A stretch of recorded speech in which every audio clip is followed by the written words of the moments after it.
before he went into helping with human trafficking, he always thought it was abroad. Yeah. Like outside of the US. He didn't even Absolutely. realize that it was inside the United States.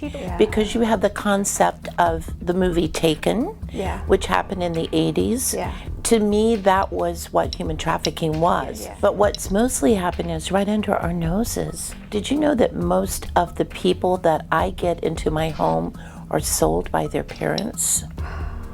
Usually one parent that has an addiction problem, alcohol or drugs, and they no longer feel that they can get the money themselves, and they start using their children. To M-powerTV, where we leave a legacy of hope through conversations that uplift, educate, and inspire.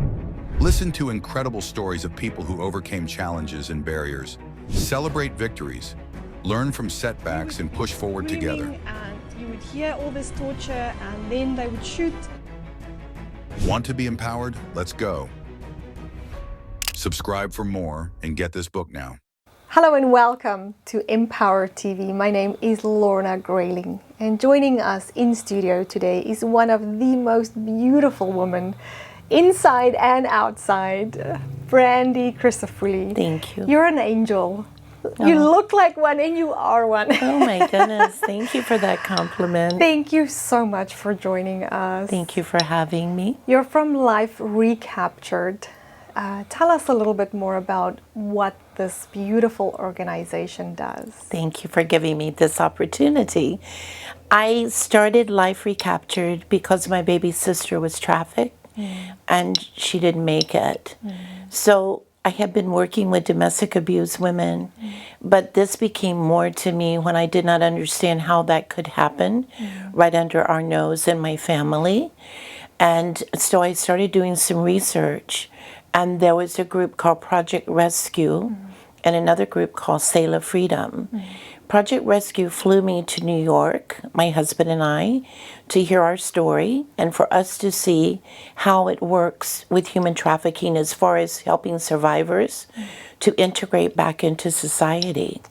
So in that group, there was about 100 people. And hearing those testimonies, it really pumped my heart up, and I said, oh, I'm ready. I can go do this right now. This is a calling for me.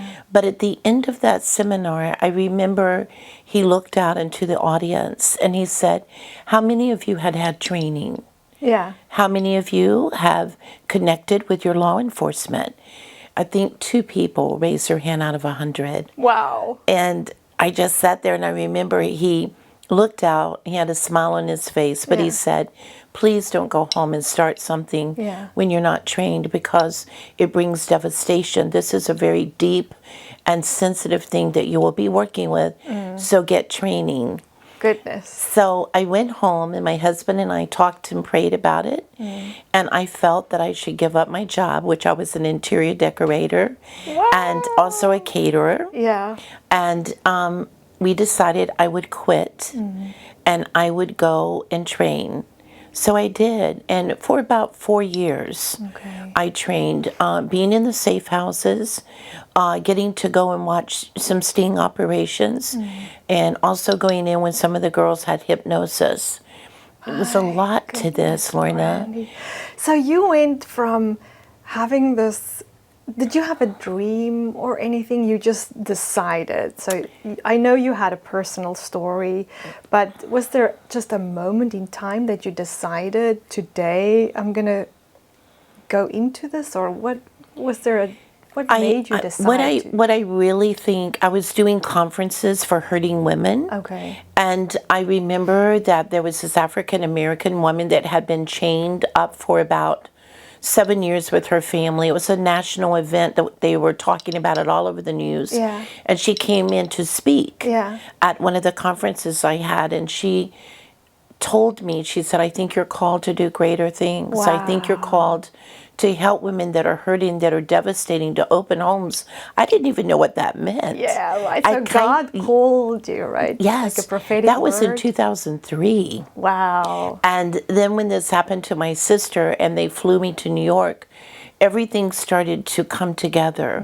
That even the domestic abuse organization working there and understanding something about how this works, but not exactly how deep it is, has helped me. It was all preparation Yeah. for what I'm doing right now. So God called you before, and then you had this experience with your sister, am I Right. correct? I know you don't talk a lot about your sister, but do you want to mention briefly something about your sister? I would just say the person who groomed her, we had known for many years. So I tell people, when you don't know anything about human trafficking, you need to learn because it's happening every 30 seconds and grooming is happening everywhere. And sometimes people think it's international. It's not here. Sometimes people think it'll never happen in my house. I thought that. I didn't know how to look for the signs because he was so perfect. But my sister needing my father was a big thing that drew her to being groomed. And when we couldn't find her, we had a detective that did a lot of things, but my sister had just quit. All the drugs and all of the things that had taken place, I believe that's what caused her heart to stop. Yeah. And then we started looking within my family. Why didn't some of us recognize the signs? Yeah. But I think that's important to train people in our communities Yes. to let them know if you see something, you need to say something. Wow. I love that you're speaking out about that because it's like you say, people don't know that it's right here. Yeah. You know, I spoke to someone in a previous interview and he had the same thing. He was like, before he went into helping with human trafficking, he always thought it was abroad. Yeah. Like outside of the US. He didn't even Absolutely. realize that it was Yeah. inside the United States. He thought maybe another country or from, at least it was an immigrant, right? Yes. It's definitely not a US citizen. Right. And he was just blown away to find out how much it is right under our noses. It does blow you away Yeah. because you have the concept of the movie Taken, Yeah. which happened in the 80s. Yeah. To me, that was what human trafficking was. Yeah. I'm not saying that doesn't happen. Someone had stole his daughter, Yeah. was going to sell her, and everybody thought you pick them up in a truck and go put them in a warehouse and chain them up. That does happen. Yes. But what's mostly happening is right under our noses. It's either, you know, a mother, a dad. Did you know that most of the people that I get into my home are sold by their parents? Usually one parent that has an addiction problem, alcohol or drugs, and they no longer feel that they can get the money themselves, and they start using their children. How do they get out, these children? I mean, this is a long road, and this is where you come in, right? Life Yes. Recaptured. It is. It's a long road. And what I don't like about it, Lorna, is it is a long road because we get them after they've already been trafficked for years. So when you bring in a girl through an agency or through law enforcement, some of them come from law enforcement because we now have started a program here in Brevard that's called the Tyler Program. Okay. TYLA, Turn Your Life Around. Oh, that's beautiful. So the judges, one of the judges here has come on board with us, and the prosecuting attorney and the public defender. So when that judge sees what we've trained them to see, then they will call us. And most of these girls, we take girls, but we do help boys get to where they need to get to. But because we take girls, we go in and we talk to them. A lot of them, Lorna, do not even know that they've been trafficked. They just think they made bad decisions. Wow. They believe that they are prostitutes because a lot of times the court will go, you've been here 3 or 4 times, you're going to go and get your drugs again, a prostitute, we'll see you again. No. A lot of these girls have been held for years. And when their trafficker thinks they're not servicing enough clients, they'll go, no one's cared about you but me. Who's fed you? Who's given you clothes? So they're so manipulated. So manipulative. So they don't even know what to believe No. or who to trust. So they put them out there and they say, we'll split the money. And the girls go out and steal because they need drugs. And they get picked up and they go to jail, they come out, and it happens again. And you know what I've heard from what the girls say? Nobody heard us. Law enforcement should have listened to what I said. If we went into any kind of rehab or dorm, they wouldn't listen. Sure. And so they feel that no one hears their voice. Yeah. Nobody trusts them. Right. Yeah. And I'm sure they don't know who to trust. They don't trust. We have a good sheriff here. He's very involved in training people about human trafficking. But in some places it's not true. Girls say, people will ask me, why didn't you just call law enforcement? Yeah. And this is your answer. Because some of them have told me that I will do what they want me to do sexually, or they will arrest me. So they're afraid that law enforcement might be that same kind of person. And thank God we don't have that sheriff here. Yes. And more police and sheriffs are being educated about what to look for. Instead of thinking these girls are just prostitutes, they're thinking more that they're human beings now. Yeah. I'm thankful for that. Absolutely, right. And it's to kind of shift that mind. It's not to say, like, okay, look at what they've done, but to say, all right, how did they get here? Right. Yeah. Why can't they ask the correct questions? Yes. Yeah. And when they're trying to tell them how they got there, they're not listening because they think that the girls are using, their drugs to get whatever they want. But the truth is, when they took them, they started drugging them. So yes, they need their drugs, but they need to be detoxed. They need help. They need for a safe home to take them in and understand there's phases you go through to integrate back into society again. It's hard to comprehend, right? Because if I think of a little girl and a mom and a dad growing up in a home. I mean, I grew up, I was playing with dolls and Barbies and Legos, and I had a mom and a dad who loved me. Yeah. If I had a mom or a dad who sold me off to buy drugs for sex, who knows how I would have turned out, right? Exactly. And already I had a loving mom and a loving dad, and I made some huge mistakes in my life, which I had to come back from, right? Thank God for Jesus and His mercy, because I made some pretty bad choices myself, and so it's really just like you say, like looking at why are people where they're at and helping them. But this is what you guys are doing. They no need to judgment, know. right? Yes, you can't judge, and it's very hard, Lorna, because when they come into your safe home, they want to be safe, but a part of them wants to run. A big part of them. Sometimes they'll go to 7 or 8 different safe places before they decide that they really want to make a quality decision to go through it. It's hard for them. They've been programmed one way. So now you've got to deprogram that, and you've got to get them to trust you. And you also have to understand that they're manipulators. Okay. And some people say, how can you say that? Because I've learned that. Yes, They've been taught by the very best. Their lives were manipulated, and now that they're free, they're going to try to manipulate. Because that's all they know. That's all they know. Yeah. It's all they know. Was that hard for you in the beginning? It was very you're pouring hard. your heart out Lorna, to help people. It's so hard. And then you're doing everything Yeah. you can. You've got your sister's past that's driving you, and you're doing everything, and then you're being manipulated. Yes. And these people that you're helping manipulate you and then go right back at it again. How did that Exactly. feel for you in the beginning, and how did you overcome that? I fell apart. Yeah. Because when one would leave, I would think I failed. And I would cry, and I would not eat my food. And my husband said, honey, you're going to have to go get some counseling yourself. You're hearing a lot of really bad stuff, and then you're taking it personally that you're failing.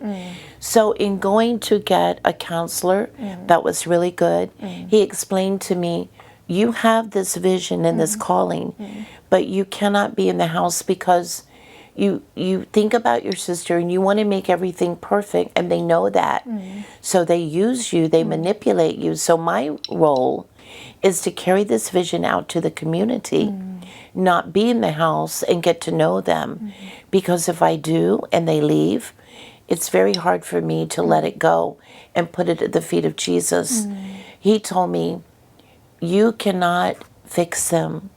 You can help them, but you're not God. And you can seed into them love, and you can try to get the counselors to help them, and all of the things that they need in the phases. But if they're not ready for it, they're going to leave and come back, and you cannot say you failed.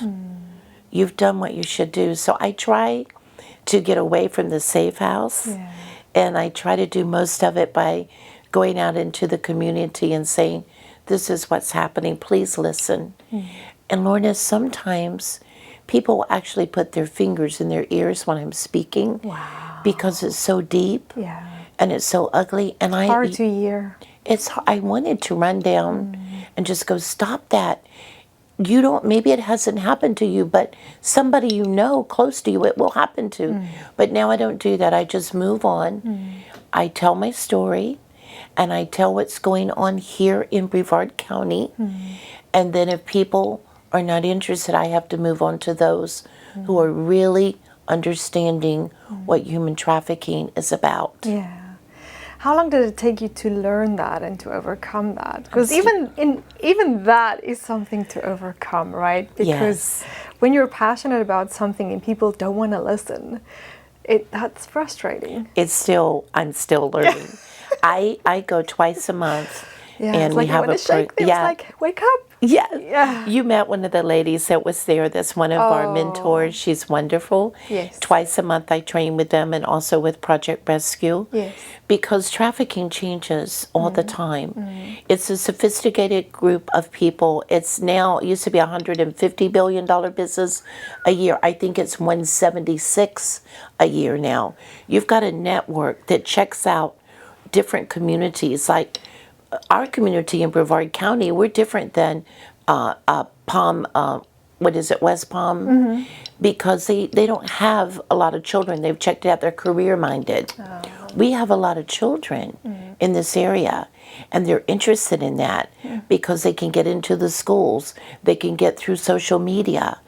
Now, we got voted in every school here to go out and to have a curriculum, which will help them not to be groomed. We have not been able to start it yet, but we were voted in. That's wonderful. And the schools are the playground for traffickers. It happens. Yeah. It doesn't help us to turn a blind eye just because we don't want to know about it, right? Yes. I need help. I tell people everywhere, let me be transparent, because I don't get paid for this. I volunteer. I quit my job. I do this because my heart is in this. But it doesn't mean that a safe house and all the needs of the girls just happen. You have to have the monies to be able to run this safe house, and you have to have advocates. And you have to have the right ones. Lorna, if you don't have the right advocates, they do the same thing. They go by their heart, and they don't have training. They won't accept training, and before you know it, they've hurt that girl instead of following the program. So training for advocates to get in and understand, we all walk together. We get the training together so that we can help these survivors. Because it's so different, right, from what you did, design. It's so different. And interior decorating. Oh my goodness, it's and now so you're different. in this complete different career. I mean, it's like two completely different worlds. I know. I say to God, are you sure? Are you sure you called me this? Sometimes I say that. But I know in my heart that God called me to do this. And even though it's very hard, it's still rewarding. Because you do have a percentage of girls that will go on and become successful. One girl had been sold to the mafia at the age of 5 and was flown all over the place. And she actually walked into a service that Project Rescue, they also go to churches and speak.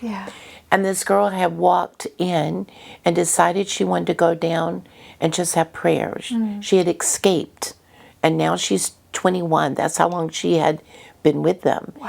And Grant, the one who's one of the founders, said in her heart, but not out loud, God, what do I say?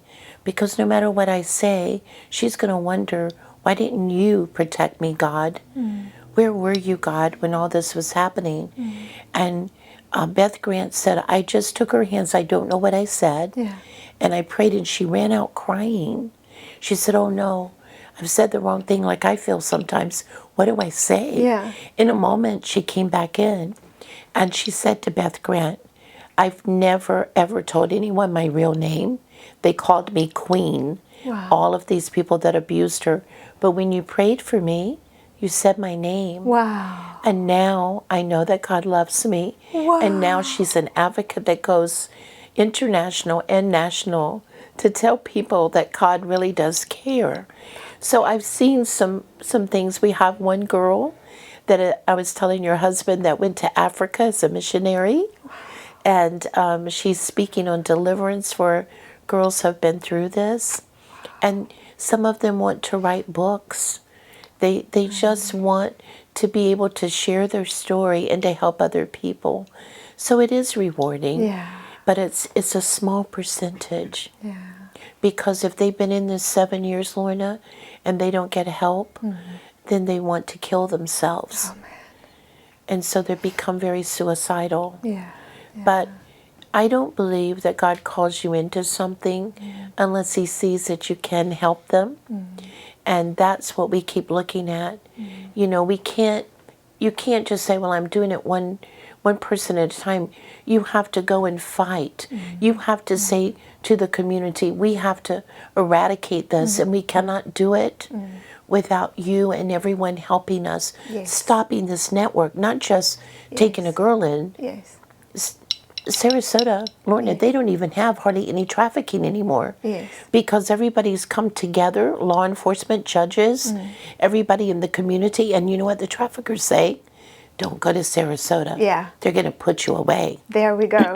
So, and that's what we want to do here in Brevard, Yes. right? Amen. Yes. Absolutely. In every community, right? If everybody can start coming together, exactly, and work together as a Yes. community, praise God. Yeah. And it starts with one person like yourself and the community coming together. And as everybody can just do what they can. Right. And like you say, work together, get the training, and not everybody running off in their own little way and creating more havoc, but then Yes. come together. Come together. Yeah. Boots on the ground. Yeah. And we have some ladies that were in the women's group that I've just went and talked to Yeah. that had worked with the government, and now they're ready to go to Tallahassee. Oh, wow. And to get legislative changes for young people that are being thrown back into institutions or foster homes. And I'm not saying all foster homes are bad, but a lot of the kids get raped over and over again. And so they're not helping them. Yes. So by the time I get them, it's years of abuse. And if we could stop that, we could have safe houses for these young people, then maybe we could stop it earlier, and mentally they would be able to recover a lot sooner. What do you need most, Brandy? Advocates. I need prayer. Prayer. I need prayer. Then I need advocates. People that have a heart that are willing to train. It's not hard training. We just bring you in and train so that we're all on the same page. Okay. So you won't be manipulated. Okay. In fact, Michelle, that you heard speak, get off the X, the former CIA agent. Yes, yes. She was brilliant. Isn't she good? Oh, so good. Yes. She said, Brandy, let me interview your advocates because they role play. And so she can tell which ones are going to not help. They're not fit for that. It doesn't mean they don't want to help in some area. Yes. But maybe find the right area Find the where right you're place. good. Yes, yes. Because maybe your heart can't handle this. And so doing that role like playing. you know exactly where to help now. Exactly. Yeah. Yes. Yeah. Don't stay in It the took me safe a house. while. It took you a while, It took right? me a while. Yes, A lot of pain. And, yes, yes. But now I know, Brandy, it's not an insult. Yes. You have the other people that are good at this. Yes. You're better at just going out and sharing with the community Yes. the truth about what's happening. Yes. And then be transparent. I used to be scared to say we are in need of anything. Yes. I would just go out and tell the story. Yes. And then we would come back and suffer. Yes, because you're not asking. No, we're a small group. Yes. But We're God says nonprofit. ask. He And it does. shall be given unto Yes, you. I know. Yeah. I'm learning that. You're learning. I'm Good for learning you. it. But we don't get federal help. We're nonprofit. It's through partnership. So we do need partners also. Yes. And they have to see psychologists.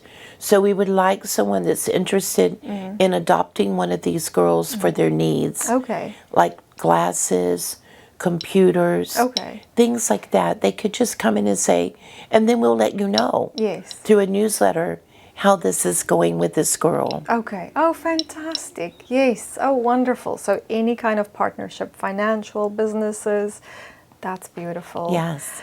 Brandy, lastly, if you can, think about anything that you have learned through this whole process, what would it be? And would you have changed your calling? Would you have changed this path that you have been on? I think it's just realizing that it takes a while for girls and boys that have been trafficked to be able to be free. And so it takes a group, it takes a community. When I first started, I thought, I can help them. They'll go through the phases and they'll be able to integrate back into society and everything will be okay. But what I'm learning and what I hope the community will listen to my heart is they try. They may have to come back a second and a third time. And I need to realize it takes a long time for someone who has been drugged, someone who's been brainwashed, someone that's been filled with fear that people tell them, I'll go kill your family if you leave. So now I don't take this personally anymore that I failed. I just go, I have to have a longer time with these. Some are long, some are short. Yes.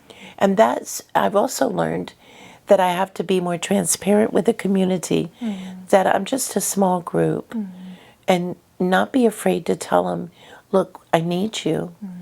I need you to help me. So I have changed in those things. I don't see anything else that I could really say besides trying to get more advocates to help with this. But I think it's not grace, right? It's for us and for the communities to have grace on people that we see. We look on from the outside and we look at the choices that someone makes and we don't know why they make these choices. And yet all of us make bad choices from time to time, and we would like grace and forgiveness for bad choices, right? But we have good circumstances in which we sometimes make bad choices, right? But these women and men have bad circumstances that they were pushed into, and they make bad choices, like you say, over and over. That's so true what you're saying. Thank you for saying that, because and yet we expect them after one try or one good opportunity or one chance to now go ahead and make a good choice from now onwards, and if they don't, we want to judge them. Exactly. How is that How fair? can they go back into society? Not fair. Do we make good choices every single day? We fail every day. We don't do that. You know, we try to do better. Well, I love what you just said. If same mercy that we expect, we should give. That's so good. Thank you for saying that, because they need it. If they know that we're having mercy, they know we're not judging them. But if they think we're judging them, they never get beyond that.